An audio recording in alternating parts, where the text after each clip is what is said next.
Dessert சஃபாரின்னு நீங்கள் நேற்று நம்ம சொல்லும்போதே எனக்கு தெரியும். பாருங்கள், எல்லாம் அவசரமாக அடுத்தடுத்த இடத்துக்கு போகிறாங்க. நேரம் பெல்லி டான்ஸ் நெருங்க நம்ம ஏவி ஆப்ரேட்டர்ஸ் கூட கொஞ்சம் கன்ஃபியூஸ் ஆகிடுறாங்கன்னு நினைக்கிறேன். அதை பற்றின தகவல்கள் லஞ்சுக்கு அப்புறம் தர்றோம். சரி, இப்போ அந்த ஸ்பாட்லைட் டாக் யார் கொடுக்க போகிறாங்க அப்படின்னா, குமுதம் அப்படின்னு நமக்கு சொன்னாவே அந்த காலத்தில் நம்ம ஏஜில் உள்ளவங்க எல்லாருமே வந்து ஒரு சமயம் வெள்ளிக்கிழமையோ செவ்வாய்க்கிழமையோ அது என்றைக்கு வருதோ அன்றைக்கி ரொம்ப உற்சாகத்தோடு காத்திருப்போம். அதில் எல்லாருக்கும் அதுக்குள்ள அம்சங்கள் இருக்கும். பிள்ளைகளுக்கும் படிக்கிறதுக்கு இருக்கும். அது மாதிரி ஒரு பல்சுவை வார இதழ், அதை வந்து ஒரு மாஸ் சைக்காலஜி தெரிஞ்சு அதை வந்து ரொம்ப பெரிய அளவில் பத்திரிக்கைங்கிறதுக்கு ரொம்ப ஒரு உதாரணமாக அதை கொண்டு வந்தவர் திரு SAP அண்ணாமலை அவர்கள். அவங்க குடும்பத்தில் வந்தவர் தான் டாக்டர் ஜவஹர் பழனியப்பன்.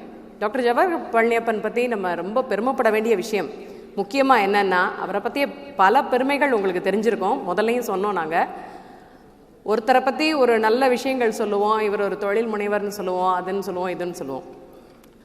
ஆனால் அங்கே ஒஹாயோ ஸ்டேட்டில் அங்கே இருக்க நாக்ஸ் ஹாஸ்பிட்டலில் கார்டியாலஜி டிபார்ட்மெண்ட்டை அவர் திறந்ததுனால அங்கே வந்து ஒஹாயோ ஸ்டேட்டோட ஒரு நாளை டாக்டர் பாலா டே அப்படின்னு அவங்க அனௌன்ஸ் பண்ணியிருக்காங்க. இது நம்ம நகரத்தாருக்கு மிகப்பெரிய பெருமை. 13th October is doctor Bala day in Ohio state.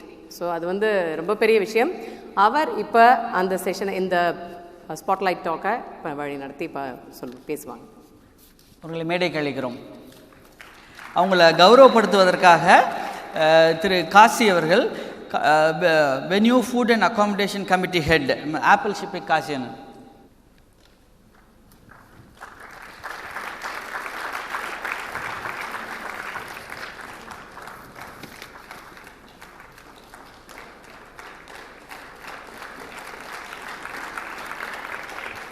Thank you. Thank you. My stage is yours.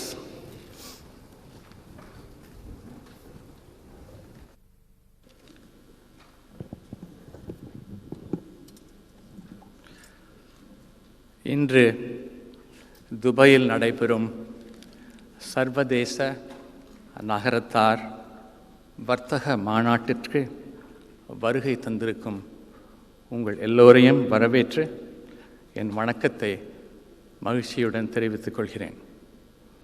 இம்மாநாட்டிற்கு தலைவர் திரு சொக்கலிங்கம், துணைத் தலைவர் மருத்துவர் திரு சிவராமன், திரு ராமநாதன் மற்றும் இந்த கான்ஃபரன்ஸை இவ்வளவு அழகாக நடத்தி கொண்டிருக்கும் மற்றவர்களுக்கும் என்னுடைய வாழ்த்துக்கள். சிறப்பு விருந்தினர்களாக வந்திருப்பவர்களில் எனக்கு என்னுடைய நண்பர், ஆசியாவிலேயே மிகப்பெரிய முக்கியமான முருகப்பா குழுமத்தின் தலைவர் திரு வெள்ளையன், MAMR திரு முத்தையா ஐயப்பன், திரு சிற்சபேசன், திரு காளிராஜா அண்ணன், திரு பாழ்கற்பையா, எல்லோருக்கும் என்னுடைய வணக்கம்.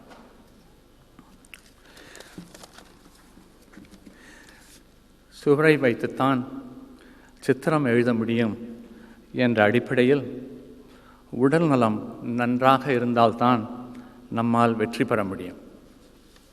ஹெல்த் இஸ் வெல்த் என்று சொல்வதைப் போல் the business of medicine is health என்று நான் சொல்லுவேன்.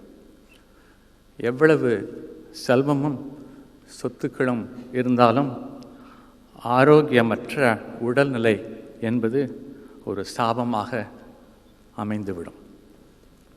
பின்பற்ற வேண்டிய வழிமுறைகளை சரியாக கடைபிடித்தால் பல்லாண்டுகள் உடல் நலத்தோடு வாழ முடியும். இதய அறுவை சிகிச்சை மருத்துவர் என்ற வகையில் உங்கள் அனைவருக்கும் நடைமுறையில் பின்பற்றக்கூடிய சுலபமான வழிகளை சொல்லப்போகிறேன். அதனை கவனத்துடன் கேட்குமாறு அன்போடு வேண்டிக் கொள்கிறேன்.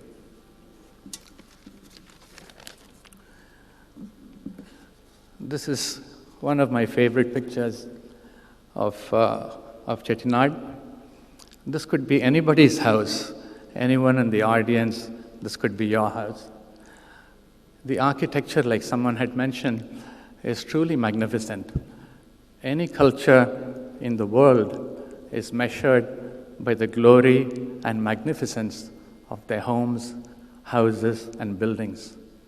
In that respect, I think each and every one of us in this room can be very proud of our heritage.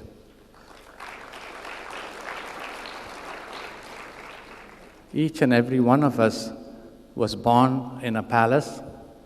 Some are big palaces, some are small palaces, but palace is still the same. The architecture of our homes is what is called Anglo-French architecture, and it is a combination, like this is a very typical, I'm going to take my pointer out here, and like you can see the tiled roofs, the arches, the beautiful majestic pillars, the what I call the Palladian arch windows in the house behind, and in the house in front you can see this is probably the Moonrang Katte of this house, where you can see the Varamaram there, and that is where the ladies, the archis of the house, take charge and enjoy their days in pleasant gossip and spend time with the children.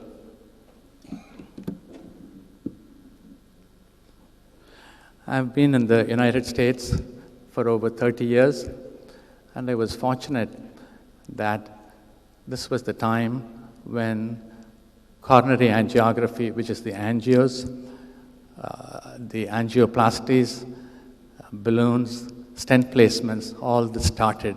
So I was one of the early innovators in this in the US, and I've been fortunate to perform over 25,000 of these procedures. This is the Ohio State University Ross Heart Hospital, which is one of the top 10 hospitals in America, where I'm an attending cardiologist and the director of cardiology. I want to go over some of the statistics about heart disease among Indians. And this is very important for each and every one of you, because all of you know of someone in your family, one of your relatives, who unexpectedly died or suddenly. And in 99% of these sudden death cases, these are all due to a massive heart attack. So heart disease in Indians, it accounts for all of 25% of all coronary artery disease in the whole world. It is 4 times higher, that is 400% higher than in Americans, 600% higher than amongst the Chinese, and 2,000% higher than amongst the Japanese. The sad part is the incidence of heart disease has decreased by half in America, but has doubled in India over the last 20 years. A very serious situation that needs to be addressed and reversed. And also, Indians develop heart disease 20 years younger than the Caucasian white people. Most of the people in the Western world develop heart disease in their 60s and 70s, whereas amongst Indians, almost half occurs before the age of 50, which is called premature heart disease. Also, heart disease is more common among South Indians than among North Indians. We always think of heart symptoms as having just pain in the middle of the chest or left side of the chest, but I'm showing this to you because it does not necessarily have to be that. You can have pain in the shoulders, you can have pain in your neck, pain in your jaw, pain in your back. Any of these could be symptom of heart disease, which is called angina, and should be taken seriously, and it should be tested, checked out, and prevented. Here is a picture for you to see what exactly we are talking about when we talk about heart disease. On the surface of the heart, you can see the arteries The front artery is called the left anterior descending, which supplies the front part of the heart. And in the lower picture, where you see the arrow marked, I think you can make out the very tight blockage. It's about 80 to 90% blocked. And this is the so-called widow maker, which can cause sudden death and cause widows around the world. Now, when we talk about heart disease, I talk about diabetes, which is what is called a heart disease equivalent. So if you have diabetes, then for all practical purposes, you have heart disease. Because 80% of you with diabetes are going to die of heart disease. And as you can see here, India is the diabetes capital of the world. And 20% of all South Indians who live in cities have diabetes, and in rural areas, it's about half of that, about 10%. So like you can see here, the incidence of diabetes is twice that of what is in the Western world. So 20% of Indians, that is 246 million of us, have diabetes, and this is an old statistic from 2007. So far, I've given you all the bad news. So now the good news. The good news is heart disease is predictable. So you know who is going to develop this from certain risk factors, which I'm going to talk about. Then it is treatable. So it can be treated by early diagnosis, which is what I mentioned a little while ago. The sooner we diagnose it, the better. And lastly, it is preventable. So my talk is based on these three things, that it is preventable, it is predictable, treatable, and preventable. Like I mentioned before, diabetes is very important and it should be taken care of. And what is the cause of diabetes? A lot of you think diabetes is caused by the lack of production of insulin, which is partly true. It is only in about 5% of people that it is due to the low production of insulin. 90% of us, it is because the insulin is there, but the body is resistant to the effects of insulin and results in very high blood sugar levels. Now, what is the causes of diabetes? The most important causes are the so-called sedentary lifestyle, where we just do not exercise enough. Then an unhealthy diet, which is high not just in sugars. A lot of people think diabetes is caused by eating a lot of sugar. That's only partly true. Most of it is caused by eating too much carbohydrates. And when you take off carbohydrates, it is rice. So rice is the biggest culprit in causing diabetes. And because unfortunately our Indian diet, especially the South Indian diet, is rice or rice-based products, whether it's the idlis or dosas or just white rice, it's 3 times a day. And that is the cause of this very high incidence of diabetes. So when you see your doctor, these are important numbers, both for yourselves and for the young people in the audience. You want to make sure your parents and grandparents are also free of diabetes. So we want to keep the fasting glucose level below 110. And there's an important number called A1C that should be below 6.9, which is an average of all the blood glucose over 3 months. So it's not just a one sample, but it averages over 3 months. And the waist circumference for men is very important. You have to measure your waist and you know your trouser size. So for men, it should be less than 85 centimeter, which is 34 inches. Because anything more than that is called visceral fat, and that fat is the very important cause of diabetes. So all of you tomorrow, please check your waist size. Now, the ideal body weight is, as a rough calculation, is 50 kilogram plus 2 kilograms for every inch over 5 foot. So you can calculate that. So if you're 5'6", then 6 times 2 is 12, so you'll be like 62 kilograms. So it's an easy calculation. I love Chettinad architecture, and this is one of my favorite pictures, some of which I'm going to show you. So the beauty of this here, which I appreciate, is the lovely Burma teak that you see on the ceiling with the tremendous workmanship. You can see the pillars, which are classic Chettinad, with, you see either granite, marble pillars like you see here, or pillars with tremendous woodwork. Then you see these lovely mirrors, and our forefathers imported most of them from Belgium. And I think everything in this picture looks good, except there's a little drishti here. There's a green plastic bucket. I don't know if you can see that under the table. So I want to go over some of the heart testing, which you all will be somewhat familiar. So you can see me pointing out the blockage on an angiogram. And so the way we test for heart disease is by doing these treadmill stress test or the ultrasound, which is called the echocardiogram. So the echo is a specialized ultrasound test that allows us to look inside the heart and look at the different heart chambers and the heart valves. And this is how you have it done. You lie down on your side, and with the ultrasound probe, we're able to look into the heart. Now you can see the blood pumping through the heart.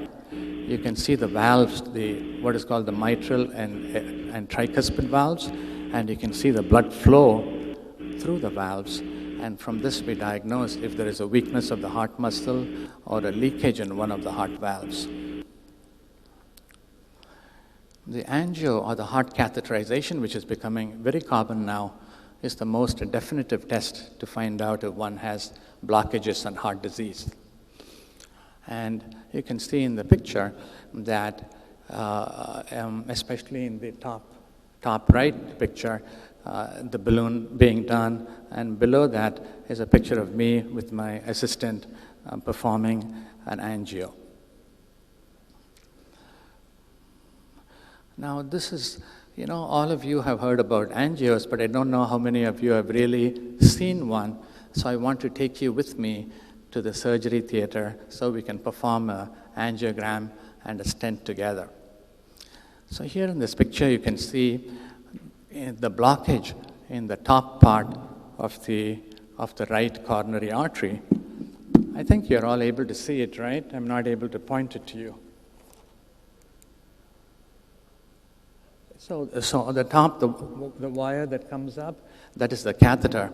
And the catheter is placed inside the coronary artery, and there's a tight blockage at the very beginning of this artery. Now in the next picture, I'm placing a wire into that artery, and all this we do mostly from the leg, from the groin, or from the arm, from the wrist. And we are putting a wire into the right coronary artery. In the next picture here, we are putting a stent, and the stent is being placed exactly where the blockage is. And here, after the stent has been placed, you can make out the dramatic improvement where there was a 90% blockage before is now completely open. So this is truly magic because it takes 15 to 20 minutes to do. And here is a patient who would have had a massive heart attack and may have suddenly died, who has been saved with this angioplasty and stent. There's another beautiful home, which way we can see the lovely arched windows with the stained glass. And this is probably the Rendangkattu or the Munrangkattu of the house, because you can see that instead of having very detailed wooden pillars, most of these are stone pillars, and it's a home that is so gorgeously maintained. Like someone said earlier, so we have 96 villages in Chettinad, out of which at present there are only 73, and the remaining have all been completely razed to the ground and destroyed for the value of their teak and the rest of the materials. So it's really sad, and it is important that each and every one of us does our part in preserving our heritage. Like you know, Chettinad is now a UNESCO heritage site, and it is all up to us to take care of our own homes and help others in taking good care of their homes and properties. Now, so the way to calculate whether you're obese is by calculating what is called the basic metabolic index, and it should be below 24. So you have to Google it to see how exactly you calculate it, but it's very important. So I'm going to go over, I'm again running against time here, but I want to go over a few very important things. One is you have to understand what glycemic index is, because all your eating and food habits is based on this glycemic index. So glycemic index is 100 if you just eat plain sugar. So soon after you eat sugar, your blood glucose rises extremely fast, and that is we give a score of 100. So you compare it to everything else. So anytime glycemic index is over 70, that's very bad. And a classic bad diet with high glycemic index is the rice and rice-based diet that I talked earlier. So what happens, you can see in this, it looks complicated, but actually it's very simple. So you eat the high glycemic index foods that immediately increases the insulin production in the body. Once that happens, the blood glucose levels in our body drops down. And as soon as it drops down, we start feeling hungry. So we eat more food. So this is like a vicious cycle. So you eat more, the insulin goes up, sugar goes down, you feel hungry, you eat more. So this cycle has to be broken, and the way to break it is by not eating these high glycemic index foods. So the foods that are low glycemic index are the lentils, like this dal, the parupu, that is low glycemic index, the chickpeas, chana, beans, and all vegetables, eggplant, green beans, cauliflower, zucchini, cabbage, tomatoes, all of those are low glycemic, good foods. All foods except potatoes. That's the only vegetable that you want to avoid.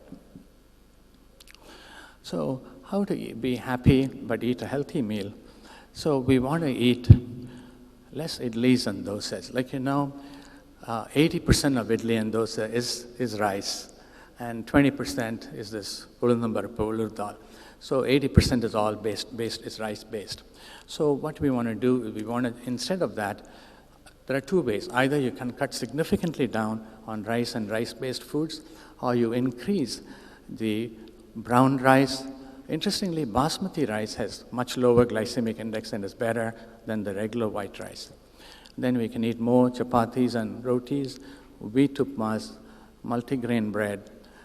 Sambar is a very good dish. Sambar has low glycemic index, and so are all the parupu-based dishes, roasted appalams, and varieties of vegetables. So I would suggest, and I tell this to my patients, like most of my patients are American, but I have quite a few Indian patients who visit me, is to, instead of having 3 cups or 4 cups or karandis of rice, so you have 1 karandi of rice, but you have 4 to 6 vegetables. So you still eat enough and you feel full, but you have cut down the rice content of your food. So we talk about cholesterol, and the cholesterol amongst Indians should be 10% less than those in the Caucasian people, and the total level should not be above 180. And the LDL, which is the bad cholesterol, should be below 80, and the good cholesterol should be greater than 45. And this I'm talking about, in addition to the glycemic foods we talked about, we have to avoid what are called the saturated fatty acids, which is coconut oil, palm oil, milk, butter, ghee, etc. And this is the Mediterranean diet, which is high in vegetables, fruits, fish, olive oil, etc. So only good news for today, since we are going on a desert safari, you can all have 1 drink every day. This is a beautiful home, which I'm showing this because this was built in the 1950s. It's called Visalam in Kannadagatan, which is a heritage hotel now. And they have so beautifully reconstructed the Chettinad architecture with the Valavu and all the pillars. But this was built in the late 1950s. So you all know about smoking. We absolutely should not smoke because there's a 7 times greater risk of death when compared to a non-smoker. And we need to keep the blood pressure under good control. And some people ask me about when to take the heart medicines or any medicines.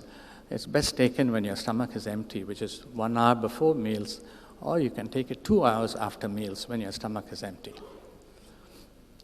So my disease prevention summary here I'm giving, it's important to sleep 7 hours every night. We think people who sleep more are more fat and obese. It's the reverse. So the better you sleep, the healthier you are.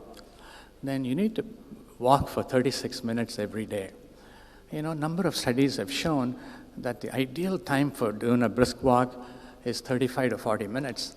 And if you carry it to an extreme, like if you're a marathoner and run 26 miles, your health is not as good as someone who walks 36 minutes every day. So you remember that. And then I was talking about yoga and meditation. So I've come up with this 24 minutes because it makes a total of 60 minutes, 1 hour every day. And it's important to eat breakfast every day because that stabilizes the blood sugar. And then remember what I told you about the low glycemic foods and foods low in saturated fats. Here's a joke. So the doctor tells the patient, you're saying you're very busy. What fits your busy schedule better?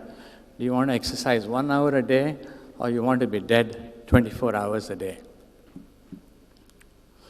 So it's important to have weight control, keep the blood pressure down, and also to have the diabetes under control. So someone who I like and admire is with us here, and he exercises and walks for 35, 40 minutes every day. He meditates and does yoga for 20 minutes every day. And he talked to you earlier today. That's my friend, Mr. Palladian. Now I'm his close friend, so I know he does that. So for those of you who say you're too busy, I want to ask you, if he, who has 45,000 employees, can do exercise every day and do yoga for an hour, none of us have an excuse to say we are too busy.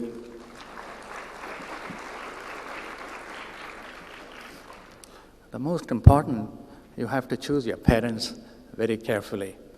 Because if your father and mother both have heart disease, then your chances of having heart disease is very high. But using all the guidelines I told you, we can lower the risk. This is my last slide, and you can see this Nagarathar family on the left side. I know who they are from the late 1890s. They're a very wealthy family. They could be any of our forefathers. And I love the simplicity of their lifestyle. They just have the Rudraksha mala, no shirt, just the tundu and veshti, and a very, very simple lifestyle. And the picture on the right is Kanchi Periyar Sankaracharya, who says, Nagarattar helile endral, koyilum illai, vedamum illai. This is my favorite slide because it is easy for all of us to congratulate ourselves in a group like this and say how wonderful our forefathers were.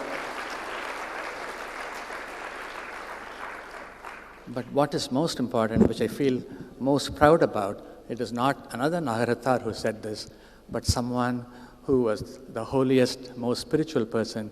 He's a man who's as close to God as one can get, and he said, Nagarathar helile endral, koyilum illai, vedamum illai. Thank you very much.